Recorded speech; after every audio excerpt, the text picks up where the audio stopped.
ನಾರಾಯಣ ನಿನ್ನ ನಾಮದ ಸ್ಮರಣೆಯ ಸಾರಾಮೃತಯನ ಬಾಯಿಗೆ ಬರಲಿ.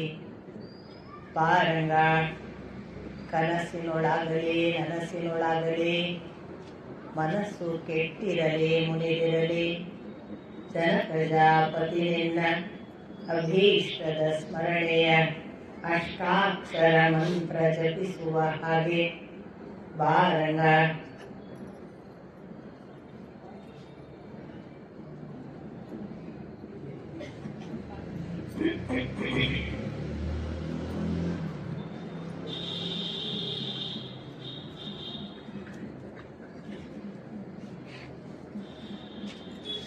ನಾರಾಯಣಂ ನಮಸ್ಕೃತ್ಯ ನರಂ ಚೈವ ನರೋತ್ತಮಂ ದೇವೀಂ ಸರಸ್ವತೀಂ ವ್ಯಾಸಂ ತತೋ ಜಯಮುದೀರಯೇ.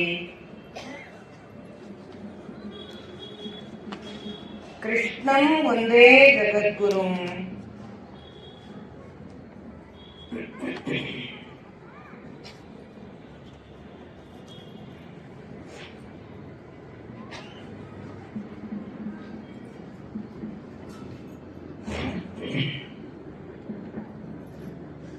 ಪರಮ ಪೂಜ್ಯ ಶ್ರೀ ರಾಘವೇಂದ್ರ ಸ್ವಾಮಿಗಳವರ ಸನ್ನಿಧಿಯಲ್ಲಿ ಒಡಮಟ್ಟು ಅವರ ಕೃಪಾಶೀರ್ವಾದದ ನಿರಂತರ ಹಸಿವನ್ನು ಅವರಿಗೆ ಅರಿಕೆ ಮಾಡಿ ಶ್ರೀಕೃಷ್ಣನನ್ನು ವೇದವ್ಯಾಸರನ್ನು ವಂದಿಸಿ ಅವರನ್ನು ಕೂಡ ಭಕ್ತಿಪೂರ್ವಕವಾಗಿ ಆಶೀರ್ವಾದ ಬೇಡುತ್ತಾ ನೆರೆದಿರುವ ಎಲ್ಲ ಹಿರಿಯರ ಪದತಲಕ್ಕೆ ಹಣೆ ಹಚ್ಚಿ ನಮಸ್ಕಾರ.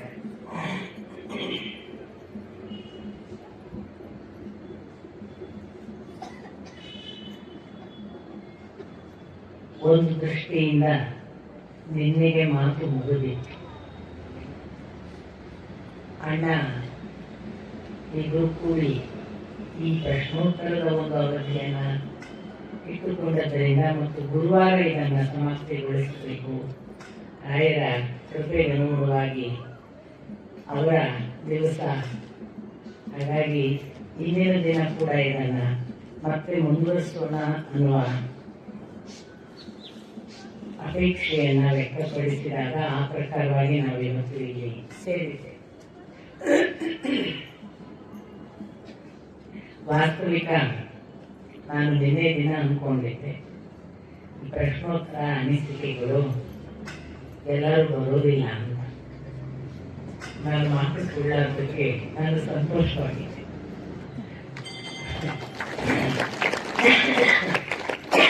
ಇನ್ಫ್ಯಾಕ್ಟ್ ನಾನು ನಿನ್ನೆ ದಿನಕ್ಕೆ ನನ್ನ ಮಹಾಭಾರತಕ್ಕೆ ಸಂಬಂಧಪಟ್ಟ ಮಾತನ್ನು ಮುಕ್ತಾಯಗೊಳಿಸಿಬಿಟ್ಟಿದ್ದೇನೆ. ಅಂದರೆ ಹಾಗೆಂತ ನಾವು ನಿನ್ನೆವರೆಗೂ ಅದೇ ಮಾತು, ಅಂದರೆ ಅವರ ಮಹಾಭಾರತದ ಮಾತನ್ನು ನಿನ್ನೆ ಮುಗಿಸ್ಬಿಡೋದು. ಇವತ್ತು ನಿಮ್ಮ ಜೊತೆಗೆ ಅದು ಒಂದು ಸಂವಹನದ ಭಾಗವಾಗಿ ಪ್ರಶ್ನೋತ್ತರವು ಅನಿಸಿಕೆಗಳು ಇದಕ್ಕಷ್ಟೇ ಸೀಮಿತ ಅಂತ. ಹಾಗಾಗಿ ನಾನು ಮಹಾಭಾರತದ ಕುರಿತಾದ ಮಾತುಗಳನ್ನು ಆಡೋದು ಬೇಡ ಅಥವಾ ಮಾಡೋದು ಬೇಡ ಆ ಮಾತನ್ನು ಅನ್ನುವ ಮಾತುಕತೆಯನ್ನು ನಿನ್ನೆ ಮುಖ್ಯ ಕಾರಣ ಎಲ್ಲರೂ ಬರೋದಿಲ್ಲ. ನಾವು ಮಹಾಭಾರತದ ಮಾತನ್ನು ಮುಂದುವರಿಸಿದ್ರೆ ಪಾಪ ಬಹಳ ಜನ ವಂಚಿತರಾಗ್ತಾರೆ. ಹೀಗೆಲ್ಲ ಭಾವಿಸಿ ಅದನ್ನು ಮಾತಾಡಬಾರ್ದು ಅಂದ್ಕೊಂಡಿದ್ವಿ. ಒಂದು ದೃಷ್ಟಿಯಿಂದ ನಾನು ನಿಲ್ಲಿಸಿದ ದೃಷ್ಟಿಯಿಂದ ಮುಂದಿನ ಇನ್ನೊಂದು ಸರಣಿ ಆರಂಭಕ್ಕೆ ಸರಿಯಾಗಿದೆ. ಅಂದರೆ ಶಲ್ಯ ಮತ್ತೆ ಮರಳಿ ಉತ್ತರ ಕೊಡುವ ಭಾಗ, ಶಲ್ಯನ ಮರಳಿ ಕೊಡುವ ಉತ್ತರದ ಭಾಗವನ್ನು ಇಟ್ಟುಕೊಂಡು ಮುಂದುವರಿಯುವುದಾದ್ದರಿಂದ ನಾನು ಅದನ್ನು ಮತ್ತೆ ಉಲ್ಲೇಖ ಮಾಡಲು, ಯಾಕಂದರೆ ಅವರ ಒಟ್ಟು ಸಮಯದ ಅವಧಿ ಕೂಡ ನನಗೊಂದು 10 ನಿಮಿಷದೊಳಗೆ ನಾನು ಮುಗಿಸಿ ನಿಮ್ಮ ಮಾತುಗಳಿಗೆ ನಾನು ಮಾಡಿಕೊಡಬೇಕು. ಈ ಎಲ್ಲ ಕಾರಣವಾಗಿ ನಾನು ಪಠ್ಯಭಾಗವನ್ನು ಇವತ್ತು ನಿಮ್ಮ ಜೊತೆಗೆ ಹೊಸ ಪಠ್ಯಭಾಗವನ್ನು ಆರಂಭ ಮಾಡುವುದಿಲ್ಲ. ಆದರೂ ಕೆಲವು ಮಹಾಭಾರತಕ್ಕೆ ಸಂಬಂಧಪಟ್ಟ ಹಾಗೆ ನಾವು ಇಷ್ಟು ದಿನ 10 ದಿನಗಳ ಕಾಲ ಒಂದು ಆ ಬೆಳವಣಿಗೆ ಹೇಗೆ ಭೀಷ್ಮ ಪರ್ವದಲ್ಲಿ ಆಯಿತು, ಆ ನಂತರ ಹೇಗೆ ದ್ರೋಣ ಪರ್ವದಲ್ಲಿ ಆಯಿತು, ಅದರ ನಂತರ ಅದು ಮುಂದುವರಿದು ಈಗ ಕರ್ಣ ಪರ್ವದ 1 ದಿನದ ಯುದ್ಧ ಮುಗಿಸಿದೆ. ಇನ್ನೇನು 2ನೇ ದಿನದ ಯುದ್ಧ ಆರಂಭ ಆಗಬೇಕಿದೆ. ಇಷ್ಟನ್ನ ನಾವು ಕೇಳಿಕೊಂಡ ಹಿನ್ನೆಲೆಯಲ್ಲಿ ಒಂದೆರಡು ನನ್ನ ಅನಿಸಿಕೆಗಳನ್ನು ಹಂಚಿಕೊಳ್ಳೋದನ್ನೇ ನಾನು ಮುಖ್ಯ ಉದ್ದೇಶವಾಗಿ ಇಟ್ಕೊಂಡು ನಿಮ್ಮ ಜೊತೆಗೆ ಇವತ್ತು ಇದ್ದೇನೆ. ಯಾಕೆ ಆಗಿ ಹೋದ ಮಹಾಭಾರತವನ್ನ, ಮುಗಿದು ಹೋದ ರಾಮಾಯಣವನ್ನ, ಎಷ್ಟೋ ಸಹಸ್ರ ವರ್ಷಗಳ ಹಿಂದೆ ಬರೆದ ಪುರಾಣಗಳನ್ನ ನಾವು ಪಠಿಸಬೇಕು, ಕೇಳಬೇಕು, ಓದಬೇಕು ಅಂತ ಯಾಕಪ್ಪ ಅನ್ನೋದು ಮುಖ್ಯ ಪ್ರಶ್ನೆ. ವೈಯಕ್ತಿಕವಾಗಿ ನಾನು ಈ ಹಿಂದೆ ಕೂಡ ನಿಮಗೆ ಹೇಳಿದ್ದೇನೆ, ಕಳೆದ ಈಗ 2019 ಕೊನೆಯ ಭಾಗ ಅಥವಾ ಮಧ್ಯ ಭಾಗದವರೆಗೆ ನಾನು ಕೂಡ ಈ ಪ್ರಾಚೀನ ಪರಂಪರೆಯ ಯಾವ ಶಾಸ್ತ್ರೀಯ ಗ್ರಂಥ ಓದಲಿಲ್ಲ ಅಂತ ನಾನು ನಿಮಗೆ ಭಾಗವತ ಓದುವ ದಿನ ಹೇಳಿದ್ದೇನೆ, ಅಥವಾ ಭಾಗವತದ ಪ್ರವಚನ ಆರಂಭ ಮಾಡುವಾಗ ಹೇಳಿದ್ದೆ.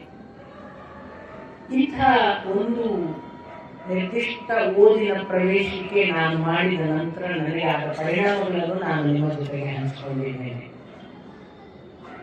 ನಿಮಗೆಲ್ಲರಿಗೂ ಎಷ್ಟು ಅನುಭವ ಬಂದಿದೆ ಅಥವಾ ಬಂದಿಲ್ಲ ಅನ್ನೋದನ್ನು ನೀವೇ ಅನಿಸಿಕೆಗಳಲ್ಲೋ ನಿಮ್ಮ ಪ್ರಶ್ನೋತ್ತರದ ಸಂದರ್ಭಗಳಲ್ಲೋ ನೀವು ಹೇಳಬಹುದು. ವಾಸ್ತವ ನಮ್ಮ ಒಂದು ಓದು ಅನ್ನೋದು ನಮ್ಮ ವ್ಯಕ್ತಿತ್ವವನ್ನೇ ಬದಲಾಯಿಸುವಷ್ಟು ನಮ್ಮ ಮೇಲೆ ಗಾಢವಾದ ಪರಿಣಾಮ ಬೀರ್ತದೆ ಅನ್ನೋದನ್ನ ನಾನು ನಿಮಗೆ ಆ ದಿನ ಆಯ್ಕೆ ಮಾಡಿಕೊಂಡಿದ್ದೆ. ಈಗ ಮತ್ತೊಮ್ಮೆ ಹೇಳ್ತೇನೆ, ಒಂದು ಮಹಾಭಾರತದ ಓದು ಅಥವಾ ಯಾವುದನ್ನ ನಾವು ಪುರಾಣಗಳ ಓದು ಅಥವಾ ರಾಮಾಯಣ ಓದು ಅಂತ ಹೇಳ್ತೀವಿ, ಇದನ್ನು ನಾನು ನಿಮಗೆ ಯಾವುದೇ ಒಂದು ಬಿಳಿ ಹಳೆ ಮೇಲೆ ಬರೆದು ಕೊಟ್ರಿ ಅಂದ್ರೆ ನಾನು ಬರೆದು ಕೊಡ್ತೀನಿ. ಮಾತು ಏನು ಅಂದ್ರೆ ಶ್ರೀಮದ್ ವಾಲ್ಮೀಕಿ ರಾಮಾಯಣ ಅಥವಾ ಯಾವ ಈಗ ನಾವು ಓದಿದಂತಹ ಶ್ರೀಮದ್ ಮಹಾಭಾರತ, ಯಾವುದೇ 18 ಪುರಾಣ ಅನ್ನಿಸಿಕೊಳ್ಳುವ 18 ಪುರಾಣಗಳನ್ನು ಓದುವವನು ತಾನು ಮೊದಲು ಇದ್ದದ್ದಕ್ಕಿಂತ ಖಂಡಿತಕ್ಕೂ ಬದಲಾಗ್ತಾನೆ. ಇದನ್ನ ಘಂಟಾಘೋಷವಾಗಿ ಬರೆದು ಕೊಡ್ತೇನೆ. ವ್ಯಕ್ತಿತ್ವದಲ್ಲಿಯೇ ಅಸಾಧಾರಣವಾದ ಒಂದು ಪರಿಣಾಮ ಮಾತ್ರವಲ್ಲ, ವ್ಯಕ್ತಿಯ ಇರುವಿಕೆಯಲ್ಲಿ, ನಡೆನುಡಿಯಲ್ಲಿ, ಅವನ ಒಟ್ಟು ಯೋಚನಾ ಕ್ರಮದಲ್ಲಿ ಇನ್ನಿಲ್ಲದಂತಹ ವ್ಯತ್ಯಾಸ ಆಗುತ್ತೆ. ಹಾಗಾಗಿ ಆದಷ್ಟು ಮಕ್ಕಳಿಗೆ ಹೇಳಿ ಅಂತ ಯಾಕೆ ಹಿಂದೆ ಹೇಳ್ತಿದ್ರು ಅಂದ್ರೆ, ಎಲ್ಲಾ ಮಕ್ಕಳು 15 ವರ್ಷ 16 ವರ್ಷ ನಮ್ಮ ಜವಾಬ್ದಾರಿ. ಆ 15ರಿಂದ 16 ವರ್ಷ ನಮ್ಮ ಜವಾಬ್ದಾರಿ ಅಂತ ತಿಳಿದದ್ದನ್ನು ಕೂಡ ವೇದವ್ಯಾಸರು ಒಂದೊಂದು ವರ್ಷ ಒಂದೊಂದು ದೇವತೆ ನೋಡಿಕೊಳ್ಳುವುದು ಅಂತ ಸ್ಪಷ್ಟ ಲಿಖಿತ ಆಧಾರ ಸಹಿತ ಕೊಡ್ತಾರೆ. 1ನೇ ವರ್ಷ ಯಾವ ದೇವತೆ ನೋಡ್ಕೊಳ್ಳುತ್ತೆ, 2ನೇ ವರ್ಷ ಯಾವ ದೇವತೆ ನೋಡ್ಕೊಳ್ತಾರೆ. ಹೀಗೆ ಪ್ರತಿ 16 ವರ್ಷ ಪ್ರತಿ ಮಗುವನ್ನು ರಕ್ಷಿಸುವುದು ದೇವತೆಗಳು ಅನ್ನುವ ಪಟ್ಟಿಯನ್ನೇ ವೇದವ್ಯಾಸರು ಕೊಡ್ತಾರೆ. ಅದರಿಂದ ನಾವು ನೋಡಿಕೊಳ್ಳುವವರಲ್ಲ.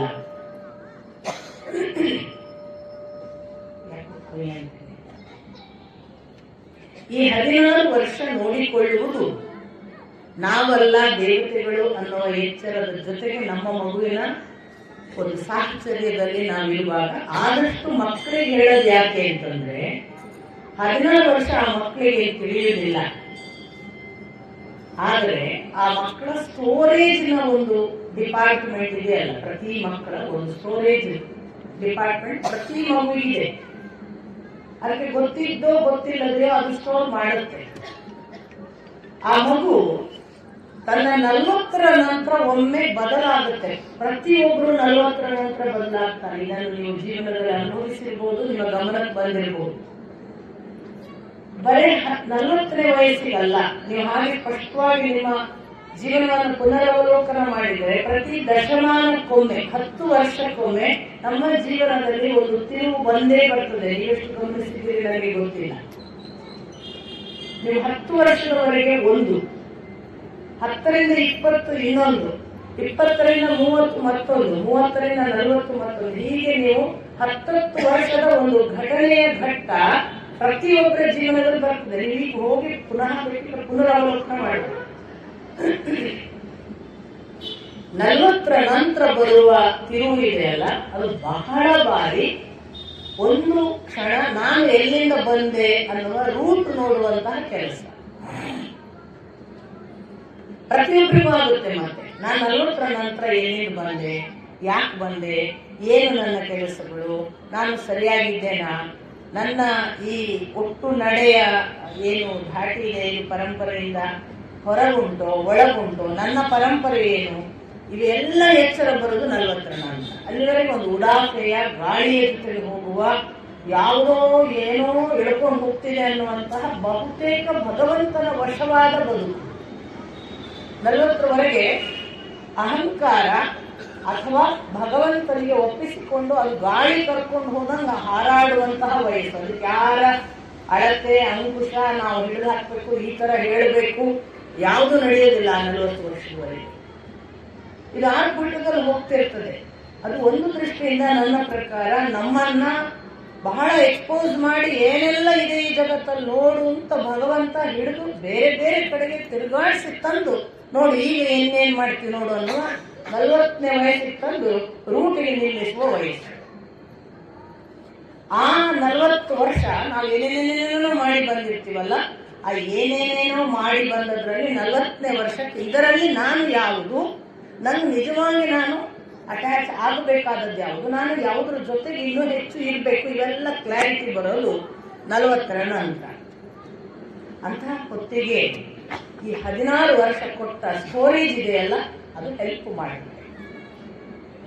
ಯಾವ ಮಗು 16 ವರ್ಷದವರೆಗೆ ಒಳ್ಳೆ ಸುಸಂಸ್ಕೃತವಾದ ನಡೆನುಡಿಯನ್ನ, ಪಾಠ ಪಠ್ಯಗಳನ್ನ, ಭಾಷಾ ಸಂಸ್ಕೃತಿಗಳನ್ನ ಎಲ್ಲವನ್ನ ಕಲ್ತ್ಕೊಂಡಿರುತ್ತಲ್ಲ, ಅದಕ್ಕೆ 40ರ ನಂತರ ಅದರ ನಡೆ ತುಂಬಾ ಖಚಿತ, ಗಟ್ಟಿ ಮತ್ತು ಹೆಚ್ಚು ಸ್ಪಷ್ಟವಾದ ಒಂದು ಮುಖವನ್ನ, ದೃಷ್ಟಿಯನ್ನ ಹಿಡಿಯುತ್ತದೆ. ಇದರ ಬಗ್ಗೆ ಏನು ನಿಸ್ಸಂಶಯವಾಗಿ ಇಷ್ಟು ಮಾತನ್ನ ನಾನು ಬಾಲ್ಯದಿಂದ 40ರವರೆಗಿನ ಪರಿಣಾಮದ ಹಿನ್ನೆಲೆಯಲ್ಲಿ ಹೇಳ್ಬೋದು. ನಿನ್ನೆ ದಿನ ಒಬ್ರು ನಮ್ಮ ಸ್ನೇಹಿತರು ಈ ಮದ್ರ ದೇಶ ಅಂದ್ರೆ ಎಲ್ಲಿ ಬರುತ್ತೆ ಅಂತ ಕೇಳಿದ್ರು. ನಿನ್ನೆ ದಿನ ನಾವು ಮದ್ರ ದೇಶದ ಎಲ್ಲ ದುಷ್ಟ ಸಂಗತಿಗಳು ಯಾವುದು ಅಂತ ಕರ್ಣ ಕೋಟ್ ಮಾಡಿದ್ದನ್ನ ನಿಮಗೆ ನಾನು ಪುನರ್ ಉಲ್ಲೇಖ ಮಾಡಿದ್ದೆ. ನಮಗೆ ಒಂದು ಏನು ದೊಡ್ಡ ದೋಷ ಅಂದ್ರೆ, ನಾವು ದೋಷವನ್ನು ನೆನಪಿಟ್ಟುಕೊಂಡಷ್ಟು ಗುಣವನ್ನು ಗ್ರಹಿಸುವುದಿಲ್ಲ. ಇದು ನಮ್ಮ ಸಮಸ್ಯೆ. ಕೆಟ್ಟದ್ದು ಹೇಳಿದ್ದು ಬಹಳ ಬೇಗ ನಮ್ಗೆ ಅವ್ರು ಹೇಳ್ಯಾರ ನೋಡ್ರಿ, ಹಂಗೆ ಚಲೋ ಹೇಳಿದ್ದು ಯಾವ್ದು ಒಳ್ಳೆಯದು ನಿರಂತರ. ಈಗ ಕರ್ಣ ಹಾಗೆ ಹೇಳಿತ್ತು ನಮಗೆ ಆ ಮದ್ರ ದೇಶದ ದುಷ್ಟ ಸಂಗತಿಗಳ ಪಟ್ಟಿಯನ್ನ ಯಾವತ್ತೋ ಒಂದ್ ದಿವಸ ಕೇಳಿದ್ರು ನೀವು ಎಲ್ಲರೂ ಹೇಳ್ಬೋದು ಅನ್ನುವಂಥ ಒಂದು ನಿಮಗೆ ರಿಜಿಸ್ಟರ್ ಆಗುತ್ತೆ. ಅದೇ ಒಳ್ಳೆ ಮದ್ರ ದೇಶದ ಒಳ್ಳೆಯದನ್ನ ಯೋಚನೆ ಮಾಡಿ. ಮದ್ರ ದೇಶದಿಂದಲೇ ಬಂದವಳು ಪಾಂಡುವಿನ ಹೆಂಡತಿ ಮಾತೃ. ಆ ಮಾತೃಯ ಕೊಡುಗೆಯೇ ಅಶ್ವಿನಿ ದೇವತೆಗಳು. ಆ ಮಾತೃಯೇ ಪಾಂಡುವಿಗಾಗಿ ಚಿತೆಗೆ ಏರಿ ನನ್ನ ಮಕ್ಕಳನ್ನು ನೀನು ನೋಡಿಕೊಂತ ಪ್ರಪ್ರಥಮ ಸತಿ, ಅದರ ಗಂಡನಿಗೆ ಮರಣ ಬರುವುದಕ್ಕೆ ನಾನು ಕಾರಣ, ನಾನು ಅಲಂಕಾರ ಮಾಡಿಕೊಂಡು ಅವನನ್ನು ಪ್ರಚೋದಿಸುವುದರಿಂದ ಅವನು ನನ್ನ ಸಮಾಗಮವನ್ನು ಅಪೇಕ್ಷೆ ಪಟ್ಟ. ಹಾಗಾಗಿ ನನ್ನ ಕಾರಣದಿಂದ ಅವನಿಗೆ ಮರಣ ಬಂತು, ನನ್ನ ಕಾರಣವಾಗಿ ಅವನು ಸತ್ತದ್ದರಿಂದ ನಾನು ಅವನ ಜೊತೆಗೆ ಸಾಯ್ತೇನೆ ಅಂತ ಇದುವರೆಗೆ ಇಲ್ಲದ ಸತಿ ಅನ್ನುವ ಹೊಸ ಪದ್ಧತಿಗೆ ಕಾರಣವಾದಂತಹ ಘಟನೆಯನ್ನು ಒಂದು ಸಮರ್ಪಣಾ ಭಾವದಿಂದ ಮಾಡಿದವಳು ಮಾದ್ರಿ. ಆಗ ಅದು ಸಮರ್ಪಣಾ ಭಾವ, ಅದು ಪದ್ಧತಿ ಅಲ್ಲ. ಅವಳಿಗೆ ಗಂಡ ಸಾಯುವಾಗ ನಾನು ಸಾಯಬೇಕು ಅನಿಸಿದ್ದು ಅದು ಅವಳ ಸ್ವ ಇಚ್ಛೆಯಿಂದ ಅವಳು ಮಾಡಿದ್ದು. ಈ ಮದ್ರ ದೇಶದ ಒಬ್ಬ ಹೆಣ್ಣು ಮಗಳ ಈ ಗುಣ ಲಕ್ಷಣಗಳನ್ನ ನಾವು ಹೆಚ್ಚು ಯೋಚನೆ ಮಾಡದೆ ಕರ್ಣ ಹೇಳಿದ ದುಷ್ಟ ಭಾಗವನ್ನಷ್ಟೇ ಮದ್ರ ದೇಶದ ಬಗ್ಗೆ ಇಟ್ಟುಕೊಂಡ್ರೆ, ಮದ್ರ ದೇಶ ಯಾವ ಒರಿಜಿನಲಿ ಈಗ ಯಾವುದು, ಆಗ ಮದ್ರಾಸ್ ಹೆಸರು ಇದ್ದದ್ದಕ್ಕೆ ಈಗ ಭಾರತದ ಭೌಗೋಳಿಕ ಹಿನ್ನೆಲೆಯಲ್ಲಿ ಎಲ್ಲಿ ಬರುತ್ತೆ, ಆ ಭಾರತದಿಂದ ಹೊರಗೆ ಬರೋದಾದ್ರೆ ಈಗ ಯಾವ ರಾಷ್ಟ್ರ. ನಿಮಗೆ ನಾನು ಇಷ್ಟೆಲ್ಲ ಹೇಳುವಾಗ ಬಹಳ ಜನ ವಿದ್ವಾಂಸರು ಗಾಂಧಾರ ಅಂದ್ರೆ ಯಾವ ದೇಶ, ಕಾಲಯವನ ಅಂದ್ರೆ ಯಾವ ದೇಶ, ಮಗಧ ಅಂದ್ರೆ ಎಲ್ಲಿ ಬಂತು, ಅವ್ರು ಯಾರು ಆ ಜನಾಂಗ, ಹಾಗೆ ಮದ್ರ ದೇಶ ಅಂದ್ರೆ ಯಾವ ದೇಶ, ಎಲ್ಲಿ ಬಂತು, ಯಾರು ಆ ಜನಾಂಗ, ಪ್ರಾಗ್ಜ್ಯೋತಿಷ ನಗರ ಅಂತ ಹೇಳುವ ನರಕಾಸುರನ ಕಥೆ ಹೇಳ್ತೀವಲ್ಲ, ಅದನ್ನೇ ಭಗದತ್ತ ಮುಂದುವರಿಸಿದ. ಅದು ಯಾವ ದೇಶ? ಈ ಒಂದು ಪರಂಪರೆ ಕೂಡ ಇವತ್ತಿನ ವಿದ್ವಾಂಸರಲ್ಲಿದೆ. ಈಗ ಏನು ಆ ದೇಶಕ್ಕೆ ಹೆಸರು ಮತ್ತು ಭೌಗೋಳಿಕವಾಗಿ ಅದು ಪಶ್ಚಿಮದಲ್ಲಿದೆನಾ, ಪೂರ್ವದಲ್ಲಿದೆನಾ, ಅದರ ಉತ್ತರ ದಕ್ಷಿಣವ, ಅದರ ಜಾಗ ಸ್ಥಳಗಳನ್ನು ಹೇಳಿ ಅದು ಯಾವುದಕ್ಕೆ ಸಂಬಂಧಪಟ್ಟದ್ದು, ಪೂರ್ವದಲ್ಲಿ ಅದಕ್ಕೆ ಏನು ಹೆಸರಿತ್ತು, ಈಗ ಯಾವ ಹೆಸರಿದೆ ಹೇಳಿಯೇ ಉಪದೇಶ ಅಥವಾ ಉಪನ್ಯಾಸ ಪ್ರಾರಂಭ ಮಾಡ್ತಾರೆ. ನೀವು ಗಮನಿಸಿರ್ಬೋದು, ನಾನು ಹೇಳೋದಿಲ್ಲ. ನಾನು ಹೇಳದೇ ಇರುವುದಕ್ಕೆ ಬಹಳ ಮುಖ್ಯ ಕಾರಣ, ನಾನು ಅವರಿಗೂ ಹೇಳಿದೆ, ಇವತ್ತು ನಿಮ್ಮಲ್ಲಿ ಕೂಡ ನನ್ನ ಅರಿಕೆ, ಯಾವ ಮಹಾಭಾರತ ಪಠನ, ಯಾವ ರಾಮಾಯಣ ಪಠನ, ಯಾವುದೇ ಪುರಾಣ ಪಠನ ಅಥವಾ ಭಾರತೀಯ ಚರಿತ್ರೆಯನ್ನು ಅರ್ಥ ಮಾಡಿಕೊಳ್ಳುವ ಯಾವುದೇ ನಮ್ಮ ದೃಷ್ಟಿಕೋನ ದ್ವೇಷಕ್ಕಾಗಿ ಎಂದೂ ಆಗಬಾರದು. ನಮಗೀಗ ಏನಾಗಿದೆ ಅಂದ್ರೆ, ನಾವು ಸಾವರ್ಕರನ್ನು ಯಾಕೆ ಓದೋದು ಅಂದ್ರೆ ಗಾಂಧಿಯನ್ನು ಅಲ್ಲ ಅಂತ ಹೇಳೋದಿಕ್ಕೆ. ಗಾಂಧಿಯನ್ನು ಯಾಕೆ ಬಹಳ ಹೇಳೋದು ಅಂದ್ರೆ ಸಾವರ್ಕರ್ ಗುರುನಾಸ್ ಅಂತ ಅವರನ್ನ ಕನಿಷ್ಠ ಮಾಡೋದಿಕ್ಕೆ. ನಾವು ಗಾಂಧಿ ಚರಿತ್ರೆಯನ್ನು ಕೊಂಡಾಡ್ತಾ ಇದ್ದಾರೆ ಅಂತಂದ್ರೆ ಯಾರಾದ್ರೂ ಅವರು ಸುಭಾಷ್ ಚಂದ್ರ ಬೋಸ್ ಅನ್ನು ಅವಹೇಳನ ಮಾಡಲಿಕ್ಕೇನೆ ಅವರು ಇದು ಟಾರ್ಗೆಟ್ ಪ್ಲಾನ್ ಅನ್ನುವ ಹಾಗೆ ಮಾತಾಡ್ತಾರೆ. ಸುಭಾಷ್ ಚಂದ್ರ ಬೋಸ್ ಅನ್ನು ಯಾರಾದ್ರೂ ಕೊಂಡಾಡ್ತಾರೆ ಅಂದ್ರೆ ನೀವು ನಿಶ್ಚಿಂತೆಯಿಂದ ಸ್ಪಷ್ಟವಾಗಿ ಹೇಳ್ಬೋದು ಅವರು ಗಾಂಧಿ ವಿರೋಧಿಗಳು. ಈ ತರ ಆಗಿಬಿಟ್ಟಿದೆ. ಸ್ವಾಮಿ, ನಾನು ಬಹಳ ಬಾರಿ ನಿಮಗೆ ಒಂದು ಕಾಸ್ಮಿಕ್ ಅರೇಂಜ್ಮೆಂಟಿನ ಮಾತನ್ನು ತೋಂದು ಹೇಳ್ತಾ ಇದ್ದೇನೆ. ಇಲ್ಲಿ ನಾವೆಲ್ಲ ಒಂದು ತೂಳುಗಳು, ನಾವು ನೆಪಮಾತ್ರವಾಗಿ ಬಂದು ಹೋಗ್ತೇವೆ. ಇದನ್ನು ಕರ್ಣನ ವಿಷಯದಲ್ಲಂತೂ ನಿಮಗೆ ಅದು ಎಷ್ಟು ಸಾರಿ ನಾನು ನಿಮಗೆ ಅದನ್ನು ಘಟನಾತ್ಮಕವಾಗಿ ವಿವರಿಸಿದ್ದೇನೆ. ಕರ್ಣ ಎಷ್ಟು ಸಾರಿ ಸೋತ, ಯಾಕೆ ಸೋತ, ಸೋಲುವ ಮೊದಲು ಏನು, ಸೋಲುವುದಕ್ಕೆ ಮೊದಲು ಅವನ ಪ್ರಿಪರೇಷನ್ ಏನು, ಅವನ ಮಾತು ಏನು, ಅವನ ಒಟ್ಟು ಒಂದು ಚಾರಿತ್ರ್ಯದ ಹಿನ್ನೆಲೆಯಲ್ಲಿ ಅವನ ಮೇಲೆ ಮಾಡಿರುವ ಇತರ ಪರಿಣಾಮಗಳು ಏನು ಎಲ್ಲ ಹೇಳುವಾಗ ನಾನು ನಿಮಗೆ ಪದೇ ಪದೇ ಹೇಳ್ತಿದ್ದೆ, ಕರ್ಣನನ್ನ ಒಂದು ವಿಶೇಷವಾದ ವಲಯದಲ್ಲಿ ಕೃಷ್ಣ ಭ್ರಮೆಗೆ ಒಳಪಡಿಸಿದ್ದ. ಯುಧಿಷ್ಠಿರನ ಕೋಪ ಎಷ್ಟೋ ಜನರನ್ನು ಕೊಂದಿತ್ತು. ಈ ಎಲ್ಲ ಮಾತುಗಳನ್ನು ಹೇಳುವಾಗ ನೋಡಿ, ಒಬ್ಬ ಸಾತ್ವಿಕ ವ್ಯಕ್ತಿ, ಧರ್ಮನಿಷ್ಠ, ಕೋಪ ಇರಬಾರದು ಅಂತ ಅನೇಕ ಜನರಿಗೆ ಒಂದು ತಿಳುವಳಿಕೆ. ತುಂಬಾ ಜ್ಞಾನಿಗಳು, ಬಹಳ ತಿಳಿದುಕೊಂಡವರು, ಸಾತ್ವಿಕರು, ಅವ್ರಿಗೆ ಕೋಪ ಬರಬಾರದು ಅಂತ. ಸಾತ್ವಿಕರ ಕೋಪ ಬಹಳ ಅವಶ್ಯಕ ಅಂತ ನಿಮಗೆ ಯುಧಿಷ್ಠಿರನ ನೋಡೋ ಗೊತ್ತಾಗುತ್ತೆ. ಅಥವಾ ಯುದ್ಧ ಅನ್ನುವುದು ಯಾರೋ ಎದುರಾಳಿಯ ಪ್ರಾಬಲ್ಯ ಬಲ ಅಷ್ಟರಿಂದಲೇ ನಡೆಯೋದಿಲ್ಲ. ಎದುರಾಳಿಯನ್ನು ಹೊಡೆಯುವುದು ಅವನ ಒಬ್ಬನೇ ಮಾಡುವ ಯಾವುದೋ ಕರ್ತವ್ಯವೋ ಅವನ ಸಾಧನೆಯೋ ಅವನ ಸಾಮರ್ಥ್ಯವೋ ಅಲ್ಲ, ಅದಕ್ಕೆ ಮೇಲೊಬ್ಬನ ಲೆಕ್ಕಾಚಾರ ಇದೆ ಅಂತ. ಈ ಒಂದು ಸಣ್ಣ ಕಾಮನ್ ಸೆನ್ಸ್ ಇದ್ರೆ ನಾವು ಇತ್ತೀಚಿನ 10-15 ವರ್ಷಗಳಲ್ಲಿ ಅಂತೂ ಎಷ್ಟು ದ್ವೇಷಪೂರಿತವಾಗಿ ಇನ್ನೊಬ್ಬರನ್ನ ಹೀಗಳೆಯುವ, ಅವಮಾನಿಸುವ, ಕನಿಷ್ಠ ಮಾಡುವ, ಆ ಮೂಲಕ ಒಂದು ಗುಂಪುಗಳ ನಿರ್ಮಾಣ ಮಾಡುವುದಕ್ಕೆ ಎಷ್ಟು ನಮ್ಮ ಮಾತುಗಳು ಕಾರಣ ಆಗಿವೆ ಅಂತ ಒಂದು ಸಾರಿ ನೀವೇ ಪತ್ರಿಕೆಗಳ ದೃಷ್ಟಿಯಿಂದ, ಮಾಧ್ಯಮದ ದೃಷ್ಟಿಯಿಂದ, ಭಾಷಣಕಾರರ ಭಾಷಣದ ದೃಷ್ಟಿಯಿಂದ ನೀವೇ ಸ್ವಲ್ಪ ಅವಲೋಕನ ಮಾಡಿ. ನನ್ನ ವೈಯಕ್ತಿಕ ಪ್ರಾರ್ಥನೆ, ಇದಿಷ್ಟು ಓದುವುದು ಚರಿತ್ರೆಯನ್ನು ತಿಳಿದು ದ್ವೇಷವನ್ನು ಕಳೆದು ಪ್ರೀತಿಯನ್ನು ಹೆಚ್ಚಿಸುವುದಕ್ಕೆ. ಇದು ನನ್ನ ಪ್ರಾಮಾಣಿಕ ವಿನಂತಿ. ಯಾರಿಗೆ ಇದೆಲ್ಲ ದೇವಚಿತ್ತದಿಂದ ನಡೆದಿದೆ. ದೇವರಿಗೆ ಒಬ್ಬ ನೆಹರು ಬೇಕಿತ್ತು, ದೇವರಿಗೆ ಒಬ್ಬ ಗಾಂಧಿ ಬೇಕಿತ್ತು, ದೇವರಿಗೆ ಒಬ್ಬ ಸುಭಾಷ್ ಚಂದ್ರ ಬೋಸ್ ಬೇಕಿತ್ತು, ದೇವರಿಗೆ ಸಾವರ್ಕರೂ ಬೇಕಿತ್ತು, ದೇವರಿಗೆ ಭಗತ್ ಸಿಂಗೂ ಬೇಕಿತ್ತು. ಅಭಿಮನ್ಯು ಸತ್ತನಲ್ಲ, ಯುಧಿಷ್ಠಿರನನ್ನ ಶಿಕ್ಷಿಸಬೇಕಿತ್ತು ಬೇಡವ ನಿಮ್ಮ ಪ್ರಕಾರ? ನೀವೇ ಹೇಳ್ತಿರಲ್ಲ ಗಾಂಧಿ ಕಾರಣ. ಭಗತ್ ಸಿಂಗ್ ಸಾಯ್ತಿರ್ಲಿಲ್ಲ ಗಾಂಧಿ ಅಲ್ಲದಿದ್ರೆ. ಭಗತ್ ಸಿಂಗ್ ಹಾಗಾಗಕ್ಕೆ ಕಾರಣನೇ ಇವರು ಅನುಮತಿ ಕೊಟ್ಟದ್ರಿಂದ, ಇಲ್ಲಾಂದ್ರೆ ಭಗತ್ ಸಿಂಗ್ ಬದುಕ್ತಿದ್ದ. ಈಗ ನಮ್ಮ ಎಲ್ಲರೂ ಗಾಂಧಿ ಪರ ವಿರೋಧ ಇರುವವರು ಮಾಡುವಾಗ ನಿಮಗೂ ಕಣ್ಮುಂದೆ ಗೊತ್ತಾಗುತ್ತಲ್ಲ, ಅಭಿಮನ್ಯು ಸಾಯ್ತಾನೆ ಇರಲಿಲ್ಲ, ಕಳಿಸಿದ್ದು ಯುಧಿಷ್ಠಿರ.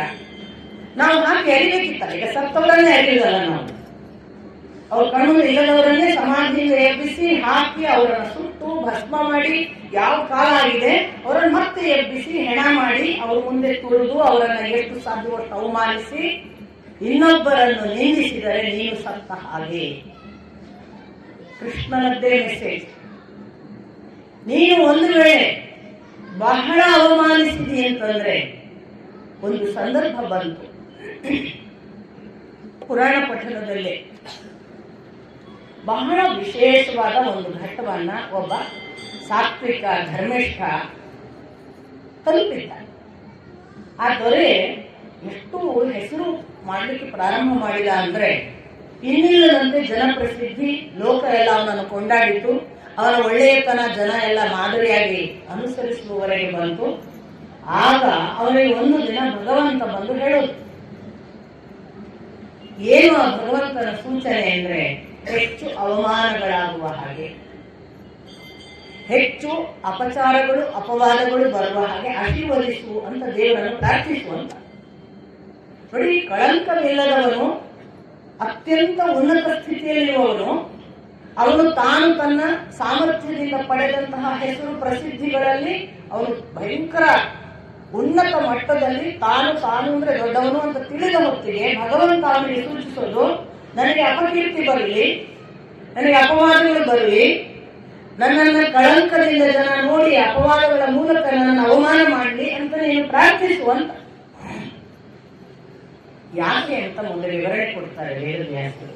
ತುಂಬಾ ಪ್ರಸಿದ್ಧರಾದವರು, ಬಹಳ ಹೆಸರುವಾಸಿಯಾದವರು, ಜಾಗತಿಕವಾಗಿ ಜನ ಗುರುತಿಸುವಂತಹ ಒಳ್ಳೆಯ ಕೀರ್ತಿವಂತರು ನಿರಂತರವಾಗಿ ದೇವ ಅಪಕೀರ್ತಿಗಳು, ಅಪ್ರಸಿದ್ಧಿಗಳು, ಕುಪ್ರಸಿದ್ಧಿಗಳು ಅಥವಾ ನನ್ನ ಬಗ್ಗೆ ಅವಹೇಳನದ ಮಾತುಗಳು ಬರಲಿ ಯಾಕೆ ಪ್ರಾರ್ಥಿಸಬೇಕು ಅಂದ್ರೆ, ತಲೆಗೆ ಏರಿ ತಲೆ ಕೆಟ್ಟು ಮನುಷ್ಯ ಹಾಳಾಗಬಾರದು, ಭಗವಂತನ ಬಗ್ಗೆ ಹೆಚ್ಚು ಎಚ್ಚರ ಇರಲಿಕ್ಕೆ ಅವನಿಗೆ ಇಂಥ ಅವಹೇಳನ ನಿಂದೆಗಳು ಬರಬೇಕು ಅನ್ನೋದು ಒಂದು ಭಾಗ ಹೇಳ್ತಾರೆ ವೇದವ್ಯಾಸ.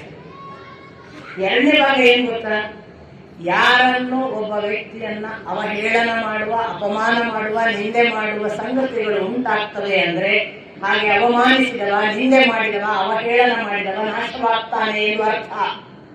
ವೇದವ್ಯಾಸರದೇ ಮಾತು. ಎರಡನೇ ಮಾತು ಏನು ಅಂದ್ರೆ, ಯಾರು ಅವಮಾನಗಳನ್ನು, ನಿಂದೆಗಳನ್ನು, ಅಪಮಾನಗಳನ್ನು, ಹೆಸರು ಕೇಳಿಕೊಂಡಿದ್ದಾನಲ್ಲ ದುಷ್ಟ ಸಂಗತಿಗಳ, ಕುಪ್ರಸಿದ್ಧಿಯ ಮಾತುಗಳನ್ನು, ಅವನು ಶಾಶ್ವತವಾಗಿ ಉಳಿಯುತ್ತಾನೆ ಎನ್ನುವ ಅರ್ಥ. ನನಗೆ ನಿಮಗೆ ಹೆಸರು ಬೇಡ. ಇತ್ತೀಚೆಗೆ ಇಬ್ಬರನ್ನ ಬಹಳ, ಪೂರ್ವದಲ್ಲೂ ಒಬ್ಬ ಸ್ವಾಮಿಗಳನ್ನು ಬಹಳ ಅವಹೇಳನ ಮಾಡಿ ಕೋರ್ಟು ಕಟಕಟೆ ಓಡಾಡಿಸಿ ಅವರಿಗೆ ಏನಿಲ್ಲದಂತಹ ಆರೋಪಗಳನ್ನು ಮಾಡಿ ಅವರು ಇಷ್ಟು ವರ್ಷ ತಗೊಂಡ್ರು ಅಲ್ಲ ಅಂತ ಪ್ರೂವಾಗಕ್ಕೆ. ಆಗುವ ಮಾನಸಿಕ, ವೈಯಕ್ತಿಕ, ಸಾಮಾಜಿಕ ಆ ದುಃಖಗಳು ಬೇರೆ. ಒಬ್ಬ ಸ್ವಾಮೀಜಿಯನ್ನ ಹಾಗೆಲ್ಲ ಮಾಡಿ ಸರಿ ಮಾಡಿದ್ರು ಅನ್ನೋದ್ರೊಳಗಾಗಿ ಮೊನ್ನೆಯವರೆಗೆ ನಿಮಗೆ ಗೊತ್ತು, ಒಬ್ಬರು ದೇವರ ಜೊತೆಗೆ ಇರುವಂತಹ ಮಹಾನುಭಾವರನ್ನ ಅವರು ಮಾಡಿದ ಎಷ್ಟು ದುಷ್ಟ ಕೆಲಸಗಳಿವೆ ಅನ್ನೋದನ್ನೇ ಹೇಳುವುದಕ್ಕೆ ಧರ್ಮಸ್ಥಳದ ವೀರೇಂದ್ರ ಹೆಗ್ಗಡೆಯವರನ್ನ ಅದು ಎಷ್ಟು ಪ್ರಚುರಪಡಿಸಿದ್ರು ಅಂದ್ರೆ, ಅವರಷ್ಟು ಕಂಟಕ, ಅವರಷ್ಟು ಸಾಮಾಜಿಕವಾಗಿ ಒಂದು ಅವಮಾನಿತ ಅಥವಾ ಯಾವುದನ್ನ ನಾವು ಅನೈತಿಕ ಅಂತ ಹೇಳ್ತೀವಿ ಅಂತಹ ಕೆಲಸ ಮಾಡಿದವರೇ ಇಲ್ಲ ಅನ್ನುವಂತ ಒಂದು ಸುದೀರ್ಘವಾದ ಚಾರಿತ್ರ್ಯವನ್ನ ಅವಹೇಳನ ಮಾಡುವ ಒಂದು ಘಟನೆ ನಡೆಯಿತು. ನಾನು ಯೋಚನೆ ಮಾಡೋದು, ಒಬ್ಬ ವ್ಯಕ್ತಿ ದೊಡ್ಡವನಿದ್ರೆ ಅದು ಅವನ ಜೀವನದಲ್ಲಿ ಯಾವ ಮಟ್ಟಕ್ಕೆ ಬದುಕಿನಲ್ಲಿ ಎಂಥ ದುಃಖದ ವಿಷಯವಾಗಿ ಎಷ್ಟು ದಿನ ಅವರು ಒದ್ದಾಡ್ಬೋದು ಒಳಗೆ. ನಮಗೆ ಒಂದು ನಿಂದೆ ಮಾಡುವವರಿಗೆ ಮಜಾ. ಇವತ್ತು ಸೋಷಿಯಲ್ ಮೀಡಿಯಾದಲ್ಲಂತೂ ನಿಂದೆ ಮಾಡೋದು ಒಂದು ಮಜಾದ ವಿಷಯ. ನಾನು ಯಾವಾಗ ಹೇಳೋದು, ಮುಂಚೆ ರೂಮರ್ಸ್ ಇದ್ರೆ ಅದು ಮನೆಯ ಜಗಲಿಯಲ್ಲಿತ್ತು, ಅಲ್ಲೆಲ್ಲ ಸೇರಿ ಒಂದಿಷ್ಟು ಮಾತಾಡಿ ಮುಗಿದು ಅಥವಾ ಜಗಲಿ ಕಟ್ಟೆಗಳಲ್ಲಿ ಮುಗಿದು ಹೋಗ್ತಿತ್ತು. ಈಗ ಅದು ವಿಶ್ವಾದ್ಯಂತ ಹರಡುವುದಕ್ಕೆ ದೊಡ್ಡ ಜಗಲಿ ಪ್ರಾರಂಭ ಆಗಿದೆ ಸೋಷಿಯಲ್ ಮೀಡಿಯಾ. ಎಷ್ಟು ಜನನು ಏನೇನ್ ಮಾತಾಡಿದ್ದಾರೆ ಅವೆಲ್ಲ ಹುಡುಕಿದ್ರೆ ಸಿಗುತ್ತೆ, ಯಾರ್ಯಾರು ಏನೇನು ಅವಮಾನ ಮಾತಾಡಿದ್ದಾರೆ ಅಂತ. ಒಂದು ಬಾರಿ ಕೂಡ ಆ ವ್ಯಕ್ತಿ ಹೇಗೆ ಅದನ್ನು ಅನುಭವಿಸ್ತಿರ್ಬೋದು, ಏನು ಯಾತನೆ ಆಗ್ತಿರ್ಬೇಕು, ಸಾಮಾಜಿಕವಾಗಿ ತನ್ನ ನಿಜದ ಚಟುವಟಿಕೆ ಮಾಡ್ತಿರ್ಬೇಕು, ಮಾಡುವ ಕರ್ತವ್ಯಗಳಲ್ಲಿ ಲೋಪ ಮಾಡುವ ಹಾಗಿಲ್ಲ, ವಯಸ್ಸು ಬೇರೆ ಆಗಿದೆ, ಅವರಿಗಿರುವ ಜವಾಬ್ದಾರಿಗಳು ಏನು ಕಮ್ಮಿ ಆಗಲಿಲ್ಲ, ಅವ್ರು ಎಷ್ಟು ಒದ್ದಾಡ್ತಿರ್ಬೋದು ಅಂತ ನಾವು ಯೋಚನೆ ಮಾಡದೆ ಎಷ್ಟು ಸರಳವಾಗಿ ನಾನು ಹೇಳೋದು, ಮಾಡಿದವರ ಪಾಪ ಅವರವರನ್ನ ಅನುಭವಿಸಲಿಕ್ಕೆ ಮುಂದೆ ಇದೆ.